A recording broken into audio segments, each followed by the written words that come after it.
Assalamualaikum warahmatullahi wabarakatuh. Balik lagi bersama saya Yasir. Jadi pada kesempatan kali ini saya itu cuma mau sharing sedikit mengenai bagaimana cara untuk mengakuisisi sebuah kemampuan. Kemampuan ini kita tahu semua orang punya banyak skill. Kita akan bertanya-tanya kenapa dan bagaimana cara mereka mendapatkan skill-skill tersebut. Saya seorang pengajar di mata pelajaran sebuah prakarya. Di sana menuntut sebuah pembelajaran yang mengarahkan siswa itu untuk mendapatkan skills, alias mereka tahu bagaimana cara membuatnya dan semoga kemampuan itu bisa tertanam di diri mereka. Jadi untuk mengakuisisi sebuah kemampuan, saya itu menerapkan ada 4 siklus. Siklus pertama saya sebut itu sebagai input, proses, output, dan evaluasi. Saya sebut keempat itu sebagai sebuah siklus yang mana kalau dilakukan secara teratur keempat hal tersebut, maka hasil akhirnya akan berbuah menjadi sebuah skill yang menawan, sebuah skill yang bagus. Contohnya gimana? Di bagian input, misalkan nih kita ambil contoh di bagian gambar bangunan. Kebetulan latar belakang saya adalah seorang penggambar ataupun drafter ataupun tukang gambar 3 dimensi dan lain sebagainya.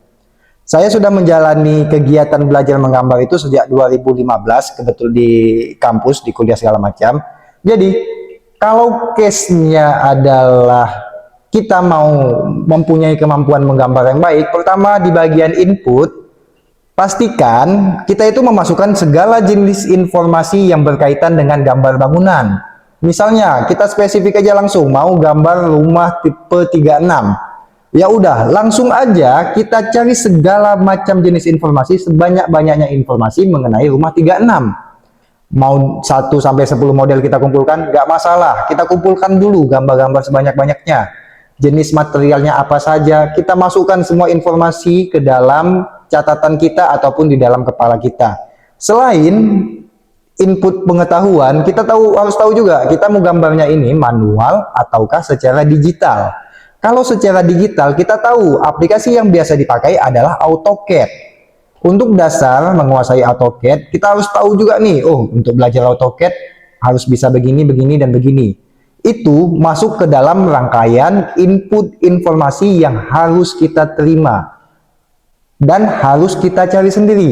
Yang kedua, setelah kita punya input yang banyak, kita masuk ke bagian yang namanya proses. Proses ini adalah bagian mengaktualisasi ilmu yang kita dapat tadi. Jadi, kalau ilmu ya ataupun pengetahuan yang kita dapat itu cuman ada di catatan kita ataupun cuman ada di kepala kita, tidak pernah kita coba latihan, ya selamanya dia akan begitu-gitu aja. Selamanya kita akan merasa ahli cuman di hayalan. Cuman di hayalan aja. Ketika ditanya bisa-bisa di mana? Di hayalan. Pernah belajar? Pernah. Kapan? Cuma nonton. Nonton, iya kita mengkonsumsi banyak video, nggak masalah.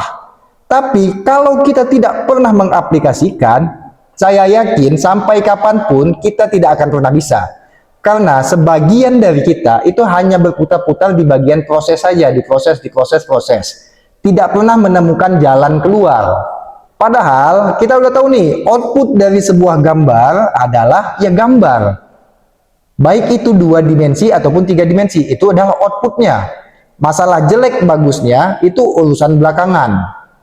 Yang penting kita tuh udah melalui proses input, proses, output. Kita lewatin itu dulu semua tuh proses-prosesnya. Jangan sampai kita cuma berputar-putar di bagian proses saja. Proses berpikir, tunggu mood baru buat, nggak ada lagi. Jadi mau kayak manapun mood kita, mau capek segimanapun, kalau kita memang punya target mau menjadi tukang gambar yang bagus, ya lupakan itu semua, mood-moodan itu nggak ada lagi. Ambil, kerjakan, dan hasilkan. Kan tadi udah tuh di bagian output, kita udah tahulah output itu bisa gambar kita bagus apa enggak, sesuai dengan kebutuhan kerja atau gimana, itu kita udah harus tahu. Output gambar yang bagus itu seperti apa, output gambar yang tidak bisa dipakai itu seperti apa, kita sudah tahu tuh. Selanjutnya, di bagian keempat kan saya bilang bagian evaluasi. Nah, bagian evaluasi ini juga salah satu hal yang sangat penting dalam mengakuisisi sebuah pengetahuan.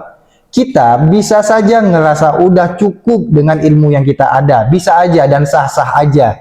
Tapi kita harus melakukan evaluasi supaya kita bisa lebih berkembang. Tentunya kita nggak mau yang namanya jalan di tempat ataupun gambar kita begitu-begitu aja, tidak ada perubahan. Seperti yang kita tahu, semakin bagus gambar kita, semakin detail informasi yang ada di gambar kita bisa menaikkan harga jual kita. Sebagai tukang jasa menggambar, pada akhirnya kan kita mencari duit nih. Mencari duit, kita menukarkan value ataupun kemampuan kita. Kemampuan kita ini ya kita harus jelas. Kalau kemampuan kita masih sangat dasar, itu untuk menaikkan harga, mau enggak mau, kita harus belajar lebih. Belajar lagi. Dan dievaluasi, kita bisa catat tuh. Kita kurang ini, kurang itu, segala macam, waktu kerjanya terlalu lama, kemampuan kita menguasai software masih belum ada. Kita catat aja dulu semuanya, apa-apa saja yang kurang. Setelah kita catat-catat apa saja yang kurang, nah ini biasanya nih, kita itu jangan langsung menghantam semuanya. Jangan kayak wah aku kurang ini, kurang itu, kurang ini, kurang itu. Akhirnya apa? Kita puyeng kita. Kebanyakan ngerasa kurang, ngerasa nggak pernah bagus, ngerasa gagal aja pada akhirnya. Jadi setelah kita melakukan evaluasi, kita dapat apa yang kurang, fokuskan aja perbaikannya di satu hal dulu. Per satu, misalkan kita kurang nih, oh aku masih belum tahu shortcut segala macam. Oh, gambarku ini tebal garisnya masih belum bagus. Ya udah, perbaiki di bagian tebal garisnya dulu sampai dia bagus. Pelan. Setelah tebal garis bagus, kita masukkan lagi ke bagian bawahnya. Apalagi warnanya kah, atau kayak mananya kah, atau cara sistem kita kerja, layer-layernya bagaimana. Kita perbaiki pelan-pelan. Jadi tahap perbaikan itu jangan tiba-tiba langsung bam, puyeng kita langsung menyerah, langsung KO. Jadi memang kita butuh waktu dan tenaga yang sangat luar biasa untuk mengakuisisi ilmu ataupun mengakuisisi sebuah pengetahuan. Tapi yakin aja, semua ini pasti ada jalan bagus ke depan. Kalau kalian punya tekad, ya udah jalankan, kejar apa yang kalian mau kejar, lakukan yang terbaik mungkin, dan harus ingat, setiap proses ini harus dilalui. Kembali lagi, 4 siklus: input, proses, output, evaluasi. Kerjakan itu berulang-ulang. Yakini aja, kalian pasti bisa mengakuisisi ilmu yang sedang kalian inginkan. Ini berlaku untuk semua ilmu, jelas. Tidak ada yang tidak berlaku. Mau kalian mau menjadi seorang mekanik kah, mau jadi tukang las segala macam, mau jadi apapun yang kalian mau, siklus itu harus kalian jalankan. Oke, sekian, terima kasih. Semoga video ini bermanfaat. Sampai jumpa di series berikutnya. See you.